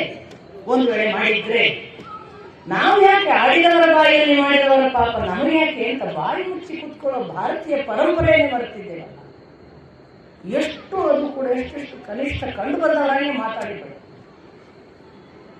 ನಿಜಕ್ಕೂ ಇದು ಒಳ್ಳೆಯ ಮಾದರಿ, ಭಾರತದ ಪರಂಪರೆಯ ದೃಷ್ಟಿಯಿಂದ ಅಂತೂ ಒಳ್ಳೆಯ ಮಾದರಿಯೇ ಅಲ್ಲ. ನನಗೆ ಗೊತ್ತು, ನನ್ನ ಅಪ್ಪನನ್ನ ನಾವೆಲ್ಲ ಚಿಕ್ಕವರಿರುವಾಗ ಅವಮಾನಿಸ್ತಾ ಬಂದ್ರೆ, ನನ್ನ ಅಪ್ಪ ಕಳ್ಳ, ಅವರು ಪುಸ್ತಕ ಕದಿದ್ದಾರೆ, ಋಷಿಕೇಶ ತೀರ್ಥರ ಗ್ರಂಥವನ್ನು ಅವರು ಡಾಲರಿ ಮಾಡಿದ್ದಾರೆ ಅಂದಾಗ ನನ್ನ ಅಪ್ಪ ಅನುಭವಿಸಿರಬಹುದಾದ ಯಾತನೆ ಊರು ಮಾತಾಡ್ತಿದ್ದ ಹೊತ್ತು ನಾವೆಲ್ಲ ಸ್ಕೂಲ್ಗೆ ಹೋಗ್ತಿದ್ದ ದಿನಗಳು. ಆ ಶಾಲೆಗೆ ಹೋಗಿ ಬರೋದ್ರೊಳಗೆ ನಮಗೂ ಕಿವಿಗೆ ಬೀಳೋದು, ಆಚಾರ ಕಳ್ಳರಂತೆ, ಆಚಾರ ಪುಸ್ತಕ ಮಾಡಿದಾರಂತೆ. ನಾವು ಬಂದು ನಮ್ಮ ಅಪ್ಪನಿಗೆ ಹೇಳ್ತಿದ್ದೆ. ನಾನು ವೈಯಕ್ತಿಕವಾಗಿ ಅಪ್ಪನಿಗೆ ಹೇಳ್ತಿದ್ದೆ, ಅಪ್ಪ ಹೀಗಂತಾರೆ ನಿಮ್ಮ ಬಗ್ಗೆ. ನಮ್ಮಪ್ಪ ಒಂದೇ ಮಾತು ಆಗದಿಂದ ನನಗೆ ಹೇಳಿ, ಇವತ್ತಿನವರೆಗೂ ಕೂಡ ಅದೇ ನನ್ನನ್ನು ಕಾಯೋದು. ಮಗಳೇ, ಲೋಕದ ಮಾತುಗಳಿಗೆ ಕಿವಿ ಕೊಡಬೇಡ, ಪ್ರತಿಕ್ರಿಯೆ ಬೇಡ, ಮೌನವಾಗಿ ಇರು. ಸತ್ಯ ಒಂದು ದಿನ ಪ್ರಕಟವಾಗುವವರೆಗೂ ಮೌನವೇ ಘನವಾಗಿ ಕಾಯುವುದು. ನಾನು ಇಷ್ಟೆಲ್ಲ ನನ್ನ ಮೇಲೆ ಆರೋಪ ಬಂದಾಗ ನಾನು ಎಷ್ಟು ಮೌನವಾಗಿದ್ದೇನಲ್ಲ, ಮೌನವನ್ನು ಅನುಸರಿಸಿ. ಎಷ್ಟು ಘನಿಷ್ಠವಾದ ನೋವುಗಳಾಗಿರ್ಬೋದು ಆ ಮೌನದಲ್ಲಿ ಇರಬೇಕಾದ್ರೆ. ಎಷ್ಟು ಅವ್ರು ಹೇಳ್ತಾರೆ, ಏಕಾಂತದಲ್ಲಿ ರಾತ್ರಿ ನಿದ್ದೆಗೆಟ್ಟು ಭಗವಂತನ ಹತ್ರ ನಾನು ಹತ್ತು ಕೇಳ್ತಿದ್ದೆ, ನಾನು ಏನು ತಪ್ಪು ಮಾಡಿದ್ದೇನೆ ಅಂತ ನನಗೆ ಈ ಅಪವಾದ ದೇವರೇ ಅಂತ. ಸಾಕ್ಷಾತ್ ಮಧ್ವಾಚಾರ್ಯರ ಸರ್ವಮೂಲ ಗ್ರಂಥ ಏನೂ ಆಗದೆ ಒಬ್ಬ ಜನರಿಗೆ ಸಿಕ್ಕದೆ ಪೀಠದಲ್ಲಿ ಪೂಜೆಗಿದ್ದಂತಹ ಕಾಲದಲ್ಲಿ ನಾನು ಹೊರಗೆ ತಂದದನ್ನು ಸಾರ್ವಜನಿಕ ಪ್ರಕಟಿಸುವ ಒಂದು ಸಂಪಾದನೆಯ ಕೆಲಸವನ್ನು ಭಕ್ತಿಯಿಂದ ಮಾಡಿದರೆ ನನಗೆ ಯಾಕೆ ಈ ಶಿಕ್ಷೆ ದೇವರೇ ಅಂತ ನಾನು ಭಗವಂತನ ಹತ್ರ ನಿರಂತರ ಕೇಳ್ತಿದ್ದೆ ಏಕಾಂತದಲ್ಲಿ ಅಂತಾರೆ. ಹಾಗಂತ ಹೊರಗಿನವರಿಗೆ ಆರೋಪಗಳಿಗೆ ಒಂದೇ ಒಂದು ಉತ್ತರ ಕೊಡೋ ಹಾಗಿಲ್ಲ, ಸಮರ್ಥನೆಗಳಿಲ್ಲ, ಸಬೂಬುಗಳಿಲ್ಲ. ಒಪ್ಕೋಬೇಕು, ಜನ ಹೇಳಿದ್ದಾರೆ, ಪುಸ್ತಕ ಕೊಡೋವರೆಗೆ ಒಪ್ಕೋಬೇಕು, ಹೌದು ನಾನು ಕಳ್ಳ, ನಾನು ಮಾಡಿದ್ದೇನೆ. ಹಾಗೆ ಒಬ್ಬ ವ್ಯಕ್ತಿ ತನ್ನ ಏಕಾಂತದಲ್ಲಿ ದೇವರ ದಾರಿ ನಡೆದವನು ದುಃಖಿಸುವುದುಂಟಲ್ಲ, ಲೋಕಕ್ಕೆ ಒಳಿತಲ್ಲ. ಇದು ನಾನು ಹೇಳಬೇಕಾಗುತ್ತೆ.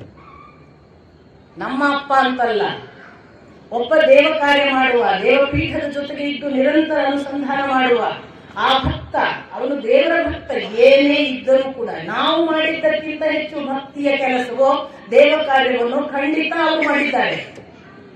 ಅದು ಅವರ ಅಷ್ಟು ಚಾರಿತ್ರ್ಯಹೀನ ಮಾಡುವ ಎಷ್ಟು ಘಟನೆಗಳು ಉಂಟಲ್ಲ, ಅದರಿಂದೆಲ್ಲವನ್ನೂ ಅವರನ್ನ ರಕ್ಷಿಸುವ ಹಾಗೆ ಅವರ ಜೊತೆಗಿರುತ್ತೆ. ನಮಗೆ ಅವರ ಕಣ್ಣೀರ ಶಾಪ ಇದೆಯಲ್ಲ, ಅದು ಒಳ್ಳೆಯದಲ್ವೇ ಅಲ್ಲ. ಇತ್ತೀಚೆಗೆ ಒಬ್ಬ ಸ್ವಾಮೀಜಿಯನ್ನ, ಅಷ್ಟಮಠದ ಒಬ್ಬ ಸ್ವಾಮಿಗಳನ್ನ ಹೀಗೆ ವೇದಿಕೆಯಲ್ಲಿ ಅವಮಾನ ಮಾಡಲಾಯಿತು. ನೀವು ಹೇಳಿದ ಮಾತು ನೀವು ತಗೋಬೇಕು, ನೀವು ಹೇಳಿದ್ ಸರಿಯಲ್ಲ ಅಂತ. ಅದನ್ನ ನಾನು ಎಷ್ಟು ಸಾರಿ ಆ ವಿಡಿಯೋ ನೋಡ್ತೀನಿ, ಅಷ್ಟು ಸಾರಿ ಅಳುವ ಹಾಗಾಯಿತು ನನಗೆ. ಯಾಕೆ ಅಂದ್ರೆ ಅದು ಒಬ್ಬ ಸ್ವಾಮೀಜಿ ಒಂದು 15 ನಿಮಿಷದಲ್ಲೋ ಅಥವಾ 12 ನಿಮಿಷದಲ್ಲೋ ಕಣ್ಣು ಮುಚ್ಚಿಕೊಂಡು ನಾನು ಮಾಡಿದ್ದು ತಪ್ಪಾಗಿದೆ, ನನ್ನ ಮಾತುಗಳಿಂದ ನಿಮಗೆ ನೋವಾಗಿದೆ ಅಂತಾದ್ರೆ ದಯವಿಟ್ಟು ನನ್ನನ್ನು ಕ್ಷಮಿಸಿ, ನಾನು ಯಾವ ರೀತಿ ನಿಮಗೆ ಕೇಳಿದರೆ ನೀವು ನನ್ನನ್ನು ಕ್ಷಮಿಸುತ್ತೀರಿ ಹೇಳಿ. ಒಬ್ಬ ಸ್ವಾಮೀಜಿ ಒಂದು 60-70 ವರ್ಷ ದೇವ ಪೂಜೆ ಮಾಡಿದವರು 8 ವರ್ಷದ ಹುಡುಗರಿದ್ದಾಗಿಲ್ಲ. ಅವರು ಕಣ್ಮುಚ್ಚಿ ನಾನು ಹೇಗೆ ಕ್ಷಮಿಸಬೇಕು ಅಂತ ಕೇಳಿದ್ರೆ, ನೀವು ಹೇಳುವಂತಹ ಸಾರ್ವಜನಿಕ ಕ್ಷಮೆ ಯಾವ ರೀತಿಯದ್ದು ಬೇಕು ಆ ರೀತಿಯದ್ದು. ನಾನು ಹೇಳಿದ ಮಾತಿನ ಭಾವಾರ್ಥ ಅದಲ್ಲ, ನೀವು ತಪ್ಪು ತಿಳಿದುಕೊಂಡಿದ್ದೀರಿ, ನಿಮಗೆ ನೋವಾಗಿದೆ ಅಂತಾದ್ರೆ ನನ್ನ ಮಾತಿನಿಂದ ದೇವರೇ, ನಾನು ದೇವರನ್ನು ಪ್ರಾರ್ಥಿಸ್ತೇನೆ, ಈ ಕೆಟ್ಟ ಮಾತುಗಳನ್ನು ನನ್ನ ಬಾಯಿಂದ ಆಡಿಸಬೇಡ, ದಯವಿಟ್ಟು ನೀನು ನಾನು ಮಾಡಿದ ತಪ್ಪಿಗೆ ಏನು ಪರಿಮಾರ್ಜನೆ ಹೇಳು ಅಂತ ದೇವರನ್ನೂ ಏಕಕಾಲಕ್ಕೆ ಕಣ್ಮುಚ್ಚಿ ಕೇಳ್ತಾ ಅವ್ರು ಏನ್ ಹೇಳ್ತಾರೆ ಅಂದ್ರೆ, ನೀವು ಯಾರು ಹೇಳ್ತೀರೋ ಅವರು ಬನ್ನಿ, ನಾನು ಕ್ಷಮೆ ಕೇಳ್ತೇನೆ ಅಂತ ಹೇಳಿದವರು ತಕ್ಷಣ ಇಲ್ಲ, ನಾನು ನಿಮ್ಮಕ್ಕಿಂತ ತುಂಬಾ ಚಿಕ್ಕವ, ನಾನು ನಿಮ್ಮ ಬಳಿಗೆ ಬರ್ತೇನೆ, ನಿಮ್ಮ ಮನೆಗೆ ಬಂದು ನೀವು ಹೇಳಿದಲ್ಲಿಗೆ ಬಂದು ನಿಮ್ಮ ಪಾದಕ್ಕೆ ನಮಸ್ಕರಿಸಿ ನೀವು ಯಾವ ರೀತಿ ಕ್ಷಮೆ ಕೇಳಬೇಕು ಹೇಳ್ತಿರೋ ಹಾಗೆ ಕ್ಷಮೆ ಕೇಳ್ತೀನಿ ಅಂತ ಒಬ್ಬ ಸ್ವಾಮೀಜಿ 12 ನಿಮಿಷ ಹೇಳಿ ತನ್ನ ಕಾಲಿನಿಂದ ಕಣ್ಣು ಮುಚ್ಚಿ ಬಿಕ್ಕಿ ಅಳುತ್ತಾರೆ. ಇದು ಲೋಕಕ್ಕೆ ಒಳ್ಳೇದ? ಯಾಕೆ ಈ ಸೋಷಿಯಲ್ ಮೀಡಿಯಾದ ಒಂದು ಬೇಲಿಗೆ ಹತ್ತಿ ಈ ಪರಿ ಅವಮಾನ ನಿಂದೆ ಮಾಡುವುದು ನಮಗೆ ರುಚಿಯಾಗಲಿಕ್ಕೆ ಇಷ್ಟವಾಗಿದೆ? ಇದು ಒಳ್ಳೆಯ ಲಕ್ಷಣವೇ ಅಲ್ಲ ಸ್ವಾಮಿ. ಯಾರನ್ನೂ ನಿಂದಿಸಬೇಡಿ, ಯಾರನ್ನೂ ದ್ವೇಷಿಸಬೇಡಿ. ಅದು ಸತ್ತವರನ್ನು ದ್ವೇಷಿಸಿ ಏನೂ ಉಪಯೋಗ ಇಲ್ಲ. ಭೂತದ ಬೆಲೆ ಯಾಕೆ ಹತ್ತುತ್ತೀರಿ? ಪ್ರೀತಿಸುವುದಕ್ಕೆ ನಾವು ಬಂದಿದ್ದು, ದೊಡ್ಡದನ್ನು ಆ ಭಗವಂತನನ್ನು ತಿಳಿಯುವುದಕ್ಕೆ ಬಂದಿದ್ದು. ನಮೇ ದೇಶ್ಯೋ ಅಸ್ತಿ ನಚನೆ ಪ್ರಿಯ ಅಂತ ಹೇಳಿದ ಭಗವಂತ. ನಾವು ಅವನನ್ನ ನೆನೆಯಲಿಕ್ಕೆ, ಅವನ ಕಾರಣವಾಗಿ ಅವನ ಗುಣಗಾನ ಮಾಡಲಿಕ್ಕೆ, ಅವನನ್ನು ಕೊಂಡಾಡಲಿಕ್ಕೆ ನಮ್ಮ ಸಮಯವನ್ನು ಉಪಯೋಗಿಸದೆ ಯಾರನ್ನೋ ಹೀನಾಯ ಬರೆಯುವುದು, ಯಾರನ್ನೋ ಕನಿಷ್ಠ ಮಾಡುವುದು, ಅವರನ್ನು ಬರೆಯುವ ನೆಪದಲ್ಲಿ ಅವರ ಗುರುನಿಂದೆ, ಅವರ ದೇವರ ನಿಂದೆ ಎಲ್ಲಿ ಮುಟ್ತೇವೆ? ನಾವು ಯಾವ ಭಾರತೀಯ ಪರಂಪರೆಯನ್ನು ಮುಂದುವರಿಸಲಿಕ್ಕೆ ಬಂದಿದ್ದೇವೆ? ಖಂಡಿತಕ್ಕೂ ಇದು ದಾರಿಯಲ್ಲ. ಅದಕ್ಕೆ ನಾನು ನಿಮ್ಮಲ್ಲಿ ಪ್ರಾರ್ಥಿಸಿಕೊಳ್ಳುವುದು, ಈ ಮಹಾಭಾರತದ ಒಟ್ಟು ಓದು ಈ ದ್ವೇಷಕ್ಕಲ್ಲ, ದ್ವೇಷಿಸುವ ಮತ್ತು ಆ ದ್ವೇಷದ ಮೂಲಕ ಯುದ್ಧ ಮಾಡುವವರನ್ನ ನಡೆಸುವ ಒಬ್ಬ ಭಗವಂತನಿದ್ದಾನಲ್ಲ, ಅವನಿಗೆ ದ್ವೇಷ ಕಾರಣವಿಲ್ಲ, ಅವನಿಗೆ ಧರ್ಮ ಕಾರಣವಿದೆ, ಅವನಿಗೆ ಒಳಿತಿನ ಕಾರಣವಿದೆ. ಅವನು ಒಳಿತಿಗಾಗಿ ತನ್ನ ಕೆಲಸವನ್ನು ಮಾಡುವಾಗ ಒಂದು ಮಾತು ಬರುತ್ತೆ, ಘಟೋತ್ಕಚನನ್ನ ಕೊಂದ ಬಳಿಕ ಕುಣಿದಾಡಿದನಲ್ಲ ಕೃಷ್ಣ, ಅರ್ಜುನ ಕೇಳ್ತಾನೆ, ನನ್ನ ಬಂಧು ಅವನನ್ನ ನೀನು ಅಳದೆ ಈಗ ನಾವೆಲ್ಲ ದುಃಖಿಸಬೇಕಾದ ಹೊತ್ತಲ್ಲಿ ಕುಣಿದಾಡ್ತೀಯಲ್ಲ ಅಂತ. ಆಗ ಕೃಷ್ಣ ಬೇರೆ ಬೇರೆ ಕಾರಣಗಳನ್ನು ಕೊಟ್ಟ. ಕರ್ಣ, ಸತ್ಯಾಯುಧ ಬಳಸಬೇಕು, ಇಲ್ಲಂದ್ರೆ ನೀನು ಬದುಕುತ್ತಿರಲಿಲ್ಲ, ನಿನ್ನ ಮೃತ್ಯುವಿಗೆ ಅದು ಕಾರಣವಾಗ್ತಿತ್ತು, ನಿನ್ನನ್ನು ಹೀಗೆ ರಕ್ಷಿಸಿದ್ದೇನೆ, ಬೇರೆ ಬೇರೆ ಸಂದರ್ಭದಲ್ಲಿ ಜರಾಸಂಧ ಏಕಲವ್ಯ ಇದೆಲ್ಲ ಉದಾಹರಣೆ ಕೊಟ್ಟ ನಾನು ನಿಮಗೆ ಹೇಳಿದ್ದೆ. ಮುಂದೊಂದು ಮಾತು ಇದೆ, ಘಟೋತ್ಕಚನನ್ನು ಕೊಲ್ಲುವುದರ ಹಿಂದೆ ಇನ್ನೊಂದು ಕಾರಣವಿದೆ. ಅವನು ಯಜ್ಞದ್ವೇಷಿ, ಧರ್ಮದ್ವೇಷಿ. ಅರ್ಥ ಮಾಡ್ಕೋಬೇಕು, ಕೃಷ್ಣ ಯಾರು ಧರ್ಮದ್ವೇಷಿಗಳು, ಯಾರು ಯಜ್ಞದ್ವೇಷಿಗಳು, ಯಾರು ಈ ಪರಂಪರೆಯನ್ನು ಗೌರವಿಸುವುದಿಲ್ಲ ಅವರನ್ನು ಶಿಕ್ಷಿಸ್ತೇನೆ ಅಥವಾ ಶಿಕ್ಷಿಸಿದ್ದೇನೆ ಅಂತ ಹೇಳಿದ. ಘಟೋತ್ಕಚ ಅಲ್ಲಿ ಮರಣಕ್ಕೆ ಯೋಗ್ಯ.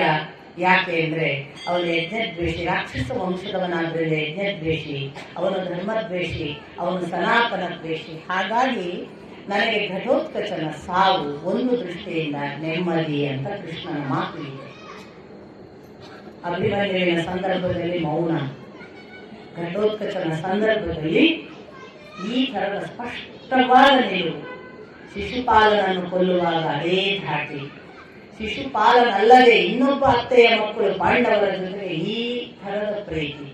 ದ್ವೇಷಿಸುವವರು, ಧರ್ಮದ್ವೇಷಿಗಳಿರಲಿ, ರಾಜದ್ವೇಷಿಗಳಿರಲಿ, ಸಮಾಜದಲ್ಲಿ ಮನುಷ್ಯ ದ್ವೇಷಿಗಳಿರಲಿ, ಅವರು ಧರ್ಮಿಷ್ಠರಲ್ಲದೆ ಇದ್ರೆ ಅದು ಖಂಡಿತ ನಮಗೆ ಶೋಭೆಯಲ್ಲ. ಈ ಕಾರಣದಿಂದ ನಾನು ನಿಮಗೆ, ಇದು ಯಾವ ದೇಶಕ್ಕೆ ಹಿಂದೆ ಇದ್ದ ಹೆಸರು ಈಗ ಏನಾಗಿದೆ, ಪ್ರಾಗ್ಜ್ಯೋತಿಷ ಪುರ ಅಂದ್ರೆ ಯಾವುದು ಗಾಂಧಾರ ದೇಶ, ಯಾವುದು ಯವನ ದೇಶ ನಾನು ಹೇಳೋದಿಲ್ಲ. ಇನ್ನು ಮುಂದಿನದು ನಿಮಗೆ ಗೊತ್ತು. ಯಾಕೆ ಹೇಳೋದಿಲ್ಲ ಅಂದ್ರೆ, ನೀವು 6 ದಿವಸದಿಂದ ನಮಗೆ ದ್ವೇಷ ಶುರು ಮಾಡ್ತೀರಿ. ಅದೇನು ಈಗಲ್ಲ ರೀ, ಅವಾಗಿತ್ತು ಮಹಾಭಾರತ ಕಾಲದಿಂದ, ಅವ್ರು ಹಂಗೆ ರೀ ಅಂತ ಶುರು ಮಾಡ್ತೀರಿ. ಸ್ವಾಮಿ, ಹಿಂದೆ ಬಹಳ ಹಿಂದಿನಿಂದ ವೇದಕಾಲದ ಬ್ರಾಹ್ಮಣರು ಹಾಳು, ಬ್ರಾಹ್ಮಣರು ಮಾಡಿದ್ದೆ ಅನ್ಯಾಯ ಅಂತ ಹೇಳಿದ್ದನ್ನೆಲ್ಲ ನೀವು ಕೇಳಿದ್ದೀರಿ. ನನಗೆ ಬ್ರಾಹ್ಮಣ ಅಂದ್ರೆ ಏನು ಅಂತ ನಾನು ವ್ಯಾಖ್ಯಾನ ನಿಮಗೆ ಹೇಳಿದ್ದೇನೆ. ಬ್ರಹ್ಮ ಜಿಜ್ಞಾಸೆ ಉಳ್ಳವನು, ಬ್ರಹ್ಮಜ್ಞಾನದ ಹಸಿವುಳ್ಳವನು, ನಿರಂತರ ಅಧ್ಯಯನ ಅಧ್ಯಾಪನಕ್ಕೆ ತನ್ನ ಜೀವನವನ್ನು ಮುಡಿಪಿಟ್ಟವನು, ಅದರ ಜೊತೆಗೆ ಯಜನ ಯಾಜನಗಳನ್ನು ಮಾಡುವುದು, ಮಾಡಿಸಿಕೊಳ್ಳುವುದನ್ನು ಮಾಡುವವನು, ದಾನ ಮತ್ತು ಪರಿಗ್ರಹಗಳನ್ನು ನಿರಂತರವಾಗಿ ಪಾಲಿಸುವವನು. ಯಾವ ಗುಣಗಳಿಲ್ಲದಿದ್ರೆ ಜನಿವಾರ ಹಾಕಿದವ ಬ್ರಾಹ್ಮಣ ಅಲ್ಲ ಅಂತ ನಾನು ನಿಮಗೆ ಪ್ರಥಮವಾಗಿ ಹೇಳಿದ್ದೇನೆ. ಈಗಲೂ ನನ್ನದೇ ಭಾಷೆ. ಅಂಥ ಬ್ರಾಹ್ಮಣ, ಆ ಕಾಲದ ಅಂಥ ಋಷಿಗಳು ಒಂದೇ ಒಂದು ಡಿಸ್ಪ್ಯಾರಿಟಿ ಮಾಡಿಲ್ಲ ಅನ್ನೋದಕ್ಕೆ ನಿಮಗೆ ಉಪನಿಷತ್ ಕಾಲದ ಎಷ್ಟೊಂದು ಋಷಿಗಳ ಕಥೆ ಕೇಳಿದ್ರೆ ನಿಮಗೆ ಗೊತ್ತಾಗುತ್ತೆ. ಒಬ್ಬ ಜನಕ ರಾಜ, ಒಬ್ಬ ಕ್ಷತ್ರಿಯ ಯಾವ ಮಟ್ಟಕ್ಕೆ ಋಷಿಮುನಿಗಳ ಜೊತೆಗಿದ್ದ ನಿಮಗೆ ಅರ್ಥ ಆಗುತ್ತೆ. ಒಬ್ಬ ಜಾಬಾಲ ಅನ್ನುವಂತಹ ಜಾತಿ ಯಾವುದು ಗೊತ್ತಿಲ್ಲದವ, ಯಾವ ತಂದೆಗೆ ಹುಟ್ಟಿದ್ದೇನೆ ಅಂತ ಗೊತ್ತಿಲ್ಲ ಅಂತ ಬಂದು ಮುಕ್ತವಾಗಿ ಹೇಳಿದವ. ಒಬ್ಬ ತಾಯಿ ಕಸಮುಸುರೆ ಮಾಡುವ ತಾಯಿಗೆ ಹುಟ್ಟಿದ್ದೇನೆ, ನನ್ನ ತಾಯಿ ಹೇಳ್ತಾಳೆ ನಾನು ಎಲ್ಲಿ ಹುಟ್ಟಿದ್ದು ಗೊತ್ತಿಲ್ಲ ಅಂತ. ಅಂಥವನನ್ನ ಸ್ವೀಕರಿಸಿ ಅವನಿಗೆ ದೀಕ್ಷೆ ಕೊಟ್ಟು ಅವನ ಮೂಲಕ ಜಗತ್ತಿನ ಹೊಸ ದರ್ಶನವನ್ನು ಕೊಟ್ಟಂತಹ ಪರಂಪರೆ ನಮ್ಮದು. ಇಂಥ ಅನೇಕ ಹೆಸರುಗಳನ್ನ ಋಷಿಕೆಯರು, ಎಷ್ಟು ಜನ ಸ್ತ್ರೀಯರು ಆ ಕಾಲಕ್ಕೆ ಯಾವ ಲಿಂಗ ಭೇದವಿಲ್ಲದೆ, ಯಾವ ಜಾತಿ ಭೇದವಿಲ್ಲದೆ ಎಲ್ಲರಿಗೂ ತಿಳಿಸಿದಂತಹ ಪರಂಪರೆಯನ್ನ, ಜ್ಞಾನ ಪರಂಪರೆಯನ್ನ ಇವರು ಬರೇ ನಮ್ಮದು ಅಂತ ಮಾಡಿದ್ರು, ನಮಗೆ ಮಾತ್ರ ಹೇಳಿದ್ರು, ಬೇರೆಯವರಿಗೆ ಹೇಳಲಿಲ್ಲ, ಆದ್ರಿಂದ ಹೀಗಾಯ್ತು ಅಂತ ಹೇಳುವ ಒಂದು ವಿಶೇಷವಾದ ಆರೋಪ ಆ ಜನಾಂಗಕ್ಕೆ ಇದೆ. ಅಲ್ಲಿಂದ ತಗೊಂಡು ಬಂದು ಇವತ್ತಿಗೂ ನಮ್ಮನ್ನು ಅದೇ ಥರ ಮಾಡುವಂತಹ ಎಷ್ಟು ಪ್ರಕ್ರಿಯೆಗಳು. ಈ ದ್ವೇಷ ಯಾವಾಗ ಮುಗಿಸ್ತದೆ? ಈಗ ಹೇಗಿದೆ ನೋಡೋಣಲ್ವಾ? ಈಗ ನಾವು ಎಷ್ಟು ಸುಧಾರಿಸಿದ್ದೀವಿ, ಎಷ್ಟು ಒಬ್ಬರನ್ನೊಬ್ಬರು ಒಂದು ಮಾಡುವ ಪ್ರಯತ್ನದ ಕಡೆಗಿದ್ದೇವೆ, ಎಷ್ಟು ಆ ಹಳೆಯ ಯಾವುದೇ ಆರೋಪಗಳು ಬಾರದಷ್ಟು ಪರಸ್ಪರ ಎಷ್ಟು ಶುದ್ಧೀಕರಣ ಆಗ್ತಿದೆ, ಅದರ ಕಡೆಗೆ ಗಮನವೇ ಇಲ್ಲ. ಹಳೆಯ ದ್ವೇಷ ಇಟ್ಕೊಂಡು ಕೊಲ್ಲೋದು. ನನ್ನದೇ ಹೇಳಿರಲ್ಲ, ಬೇಂದ್ರೆಯವರ ಒಂದು ಮಾತು ಇದೆ, ಬೆಂದ ಹೆಣವನ್ನೇ ಕೊಂದು ನೀನು ಈಗ ಪಾಲುಗಾರಿಕೆಗೆ ತೊಡಗಬೇಡ. ಸಖಿ ಗೀತದಲ್ಲಿ ಬೆಂದ ಹೆಣವನ್ನೇ ಕೊಂದು ಪಾಲುಗಾರಿಕೆಗೆ ಈಗ ತೊಡಗಬೇಡ. ಸಖಿ ನಮ್ಮ ಸಖ್ಯಾದ ಆಖ್ಯಾನ ಕಟ್ಟು ಮಧುರ ವ್ಯಾಖ್ಯಾನದೊಳಗೂಡಿ ವಿವರಿಸಲೇ ಅಂತ. ಹಾಗಾಗಿ ಅದು ಆ ಕಾಲದ ಗಾಂಧಾರವೇ ಈ ಕಾಲದ ಇಂಥ ದೇಶ, ಆ ಕಾಲದ ಮದ್ರವೇ ಈ ಕಾಲದ ಇಂಥ ದೇಶ, ಪ್ರಾಗ್ಜ್ಯೋತಿಷ ನಗರ ಅಂದ್ರೆ ಅದು ಇಂಥದ್ದು, ಆ ಕಾಲದಲ್ಲಿ ಇದ್ದವರೇ ಈ ಕಾಲದಲ್ಲಿ ಹೀಗಿದ್ದಾರೆ, ಆ ಕಾಲದಲ್ಲಿ ನಮ್ಮ ಜೊತೆಗೆ ಇಂಥ ದ್ವೇಷ ಇದ್ದವರನ್ನೇ ನಾವೀಗ ನಮ್ಮ ಪಕ್ಕದಲ್ಲಿ ಇಂಥವರು. ಇದನ್ನು ಮಾಡುವುದಕ್ಕಾಗಿ ದಯವಿಟ್ಟು ಮಹಾಭಾರತ ಓದಬೇಡಿ. ದ್ವೇಷ ಮುಂದುವರಿಸುವುದಕ್ಕೆ ಚರಿತ್ರೆ ಓದಬೇಡಿ. ದ್ವೇಷ ಕಳೆಯುವುದಕ್ಕೆ, ಅಳಿಸುವುದಕ್ಕೆ ಚರಿತ್ರೆಯನ್ನು ಓದೋಣ. ದ್ವೇಷ ಮರೆಯುವುದಕ್ಕೆ ಚರಿತ್ರೆಯಲ್ಲಿ ಮಾಡಬೇಕಾದ ಕೆಲಸ ಏನು ಅನ್ನುವುದಕ್ಕೆ ಪುನರವಲೋಕನ ಮಾಡಿಕೊಳ್ಳಿಕ್ಕೆ ಆತ್ಮವಿಮರ್ಶೆಗೆ ಚರಿತ್ರೆ ಓದೋಣ. ಅದಕ್ಕಾಗಿ ಮಹಾಭಾರತ, ಅದಕ್ಕಾಗಿ ರಾಮಾಯಣ, ಅದಕ್ಕಾಗಿ ಪುರಾಣ ಪಠಣ. ಹೇಳಿದ್ನಲ್ಲ ವೇದವ್ಯಾಸರು ರಾಕ್ಷಸ ಚರಿತ್ರೆಯನ್ನು ಓದುವಾಗ ಏನು ಫಲ ಅಂತ ಹೇಳಿದ್ರು ಅಂತ. ರಾಕ್ಷಸ ಚರಿತ್ರೆ ಓದಿದ್ರೆ ಏನು ಪುಣ್ಯ ಅಂತ ಹೇಳುವಾಗ ಅವರನ್ನು ಸ್ಮರಿಸಿ, ಅವರನ್ನು ನೆನೆಯಿರಿ, ಅದರಿಂದ ನಿಮ್ಮ ಭಕ್ತಿ ಹೆಚ್ಚುತ್ತದೆ, ನಿಮಗೆ ಭಗವಂತ ಬರುವ ಅವಕಾಶ ಹೆಚ್ಚುತ್ತದೆ ಅಂತ ಬರೆದಿದ್ದಾರೆ ಎಂದು ನಾನು ಓದಿ ಹೇಳಿದೆ ಅಥವಾ ನಿಮಗೆ ನೆನಪು ಮಾಡಿದೆ. ಏನರ್ಥ? ಅಲ್ಟಿಮೇಟ್ಲಿ ನಾವು ಪ್ರೀತಿಸಲಿಕ್ಕೆ ಬಂದವರು, ನಾವು ದ್ವೇಷಿಸಲಿಕ್ಕೆ ಬಂದವರಲ್ಲ. ದಯವಿಟ್ಟು ಯಾವುದೇ ಕಾರಣಕ್ಕೂ ಕೂಡ ನಿಮಗೆ ವೈಯಕ್ತಿಕ ದ್ವೇಷ, ಆಮೇಲೆ ಸಿಟ್ಟು, ಕ್ರೋಧ, ಇನ್ನೊಬ್ಬರನ್ನ ಹೊಡೆದಾಡುವ, ಕೊಲ್ಲುವ, ಅವರನ್ನ ನಮ್ಮ ಬದುಕಿನಿಂದ ವಿಮುಖ ಮಾಡಿ ನಮ್ಮವರಲ್ಲ ಅಂತ ಮಾಡುವ ಕಾರಣಕ್ಕೆ ದಯವಿಟ್ಟು ಯಾವುದೇ ಮಹಾಭಾರತದಂತಹ, ರಾಮಾಯಣದಂತಹ ಅಥವಾ ಪುರಾಣದಂತಹ ಸಂಗತಿಗಳನ್ನ ಆಧಾರ ಮಾಡಿಕೊಳ್ಳಬೇಡಿ ಅನ್ನುವುದು ನನ್ನ ಮುಖ್ಯ ಪ್ರಾರ್ಥನೆ. ಆ ಪ್ರಾರ್ಥನೆಯ ಜೊತೆಗೆ ನಾನು ಇಂದಿನ ನನ್ನ ಒಂದು ಅನಿಸಿಕೆಯ ಭಾಗವನ್ನ ಹೇಳಿ ಮುಗಿಸ್ತೇನೆ. ಮುಂದೆ ನಿಮ್ಮ ಏನು ನೀವು ಹಾಕಿಕೊಂಡ ಕಾರ್ಯಕ್ರಮ ಇದೆ ಅದನ್ನು ಮುಂದುವರಿಸಬೇಕಂತ ಪ್ರಾರ್ಥಿಸ್ತೇನೆ. ಆ ಪ್ರಕಾರ ನೀವು ನನ್ನ ಬದುಕಿನ ಅವಿಭಾಜ್ಯ ಅಂಗವಾಗಿ, ನನ್ನ ಹೃದಯ ಸಂವೇದನೆಯ ಸ್ಪಂದನವಾಗಿ ನನ್ನ ಜೊತೆಗೆ ನಿರಂತರವಾಗಿ ಇರ್ತೀರಿ. ಕಳೆದ ವರ್ಷ ನಾನು 21 ದಿನ ಮಾತಾಡಿದಾಗಲೂ ಇದ್ರಿ, ಈ ವರ್ಷ 10 ದಿನ ಮಾತಾಡುವಾಗಲೂ ಇದ್ದಿದ್ದೀರಿ. ನಾಳೆ ದಿನ ನಾವು ನವೆಂಬರು, ಡಿಸೆಂಬರು ಇನ್ನೂ ಯೋಚನೆ ಮಾಡ್ತಿದ್ದೀವಿ. ಮತ್ತೆ 10 ದಿನ ನಾನು ನಿಮ್ಮನ್ನು ನೆನೆದು ಬರ್ತೇನೆ. ಪ್ರತಿ ನೆನೆಯುವಿಕೆ ಮತ್ತು